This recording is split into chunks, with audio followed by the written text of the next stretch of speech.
The court has taken action, banning the federal government from having any contact with social media companies for the purpose of censoring free speech.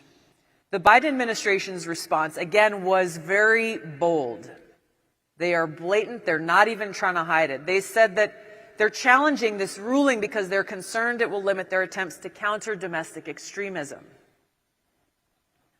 Who gets to say what domestic extremism is? Well, we can look to them because we know what they say.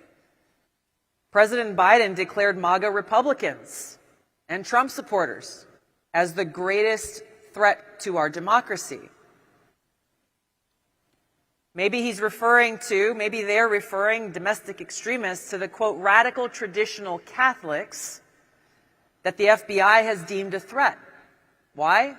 Well, in part because they prefer traditional Latin Mass.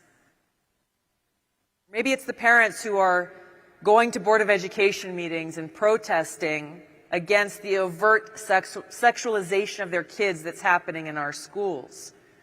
Or those who stand up and protest the irreversible mutilation of our kids in the name of gender-affirming care. These are the people that our government, the Biden administration, sees as domestic extremists. These are the people that they want to silence. The Biden administration also expressed that this court ruling would cause, quote, great harm. They're telling the truth.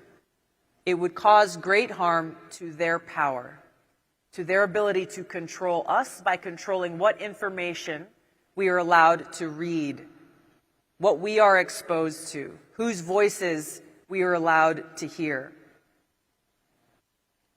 What's dangerous about all this is they're directly and indirectly using the national security state and law enforcement, the propaganda media and big tech, all working together in this cabal to silence those who hold views they find objectionable and therefore who threaten their power.